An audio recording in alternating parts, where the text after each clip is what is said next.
Now, senior consultant presently working in a Giridhar Eye Institute, very passionate about ROP and treating ROP babies. So she'll be talking about non-ROP surprises while doing screening for ROP babies. Good morning, everyone. I thank KSOS and Dr. Divya for giving me this opportunity. Recent advances in the neonatal care has increased the survival of more and more preterms, but this has also increased the morbidity, and visual system in particular is exposed to much more stimuli than a full-term healthy infant, including oxygen drugs. These babies will have other comorbidities and all that can increase the occurrence of other ocular pathologies. Early detection and treatment definitely help to improve the outcome. However, the literature is very limited. In this study by Dr. Vinekar and Chaitra et al., which was based on analysis of the retinal images, they detected a prevalence of 7.6% of other ocular pathologies in these premature babies. And the point here, 1/3 of them required intervention. In our observation over a period of 1 year, our prevalence was 3.74 and 20% of them required intervention. We'll go through some of these case examples. This is a baby, 28-weeker. Routine ROP screening was done, but at the next visit, parents complained of a swelling in the lid, and they said it occurred because of the screening, and they were actually not related. Then I had to sort of convince them, and we noticed that in fact there was a swelling in the right lower lid, soft cystic swelling. Possibility of a hemangioma was considered, confirmed with MRI, and baby was treated on oral beta blockers after discussing with the pediatrician. Baby responded well to treatment, but please note that this baby also developed significant astigmatism and strabismus in that eye. So it's not important we diagnose that and treat that. Of course, hemangioma has a good prognosis. We should also take care of the associated ocular problems. This baby, another preterm, third of the triplet, had many neonatal issues, born to a COVID-positive mother. Baby did not have features of ROP, but the view was hazy because of the cataractous changes in the right eye. Titers were not specific, but ultrasound revealed persistent hypoplastic primary vitreous, and so pars plana lensectomy with vitrectomy was advised. In these premature babies, apart from the routine causes, they are more susceptible to develop cataract, either due to their systemic conditions or due to their coexistent ocular pathology. And please remember, the treatment of ROP itself can increase the risk of cataract in these babies.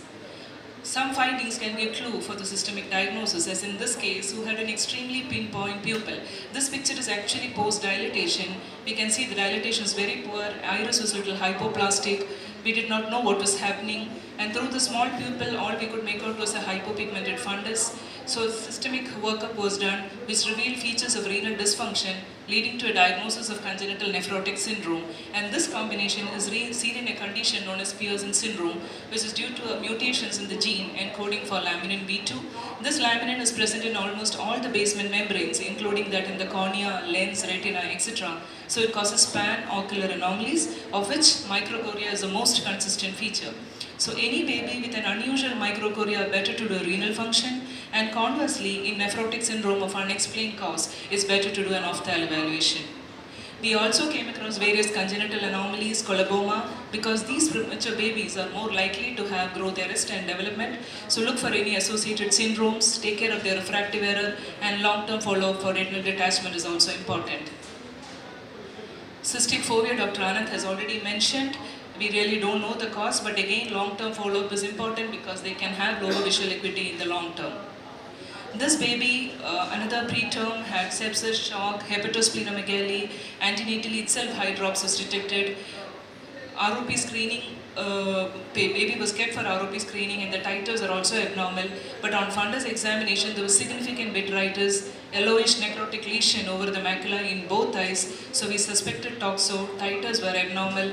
CT scan showed multiple calcification, confirming our diagnosis, and following appropriate therapy, the lesions resolved, but unfortunately with a bilateral macular scar at this age. So we have to understand that ocular lesions are the most common finding in congenital toxoplasmosis. Always do look for intracranial involvement, and this can coexist with ROP. Retinal hemorrhages are the most common finding that we come across. Usually they are benign, self-resolving, but a hemorrhage right over the macula is little more of a concern because of its amblyogenic potential. So we don't know the impact of the retinal blur due to a macular hemorrhage has anything to do with the optical development, which usually happens in the immediate postnatal period, or in other words, does amblyopia or anisometropia, which we detect later, has its genesis in the postnatal period. We look at the next case. This baby, a 30-weeker, was ventilated, had pulmonary hemorrhage, anemia, shock, sepsis. At the first screening, there was incomplete vascularization in the right eye and mild ROP in the left eye. But at the next visit, we saw this unusual creamy lesion right over the macula in the right eye. We had no clue, considered toxo as a possibility, asked for the titers, started antibiotics. A week later, the results came. Only CMV was positive but not specific. CSF study showed meningitis, but the culture was sterile. All imaging was normal. Next visit, it looked as if there is some kind of exudation around the lesion, and slowly it appeared as if the lesion is projecting into the vitreous cavity, but there were no vascular changes, no vitreous haze, and to our surprise, the next visit we saw fresh bleed all around the lesion. Again, we were not sure how to proceed. The baby was systemically stable on our antibiotics, and we waited, and to our great relief, the hemorrhage started clearing on its own. But the baby was lost to follow-up after that, came to us 10 months later. By then the baby was 1 year old, fixing and following light, orthophoric, anterior segment and fundus was normal, but retinoscopy showed high myopia in that eye. I really don't know the diagnosis. Maybe if we had imaging, we would have got more valuable information. But how to explain this unilateral high myopia in this baby with a pre-existing macular hemorrhage in the same eye? I'll come to my last case, a very sad story. This baby was not a preterm, born at 37 weeks by normal vaginal delivery. There was no history of NICU care. The pediatrician noticed significant lid swelling and discharged on day 3. And there was a suspicion of herpes in the mother. So they started on topical and systemic antibiotics and antiviral. And this was a presentation. You can see bilateral proptosis, periorbital edema, very tense lid edema, diffuse conjunctival congestion, chemosis, hazy cornea, and total hyphema in both eyes. Ultrasound showed vitreous echoes, significant retinochoroidal thickening, edema in the Tenon space. Systemically, but baby was stable. We considered these differentials, ordered for all the investigations. Unfortunately, all the culture report from all the samples was negative. Torch was not conclusive. A PCR for virus was negative. Maternal screening was also negative, but MRI showed abscess, likely of bacterial origin. And in spite of our antibiotic therapy, lid edema persisted, but now we can see the whole anterior chamber was filled with exudates. Ultrasound showed definite worsening, and there was calcification of the ocular cords. AC type was attempted, but it was dry. We proceeded with intravitreal injection of antibiotics in both eyes. The next day, at least there was some improvement in the lid edema, but exudates persisted. We decided to proceed with surgery under extreme visual prognosis. Both eyes, lensectomy with pars plana vitrectomy was done, and since the cornea was so bad, it had to be combined with the penetrating keratoplasty. Intraoperatively, the cornea was so thick and full of infiltrates, vitreous was filled with exudates, retina was necrotic, and choroid was avascular. Sample was sent for PCR. 1 week post-surgery, the graft was intact. MRI showed improvement, but the PCR came for positive for bacillus cereus. Both eyes eventually became thiesical. This was a very challenging case because of an unusual bilateral hyphematous presentation, lack of microbiological growth, and difficulties of surgery in this neonate. So we know that neonatal endogenous end-off is very rare, but when it happens, it can be a potentially blinding complication.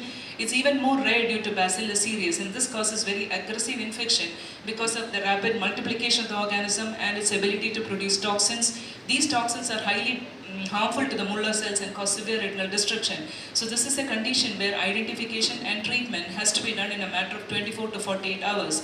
And this emphasizes the importance of ophthalmic evaluation in neonatal septicemia. So to conclude, premature babies are more sick, so much higher degree of clinical suspicion is needed. Imaging, as has already been said, is definitely important to document and monitor. It also facilitates cross-consultation.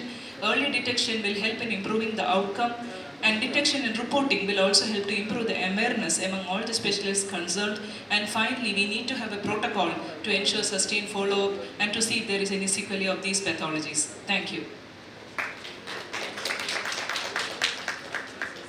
And maybe those cases which we later label as amblyopia, we might be getting more of clues by doing this universal screening. Yes. I think Dr. Anand, would you add some of your experiences?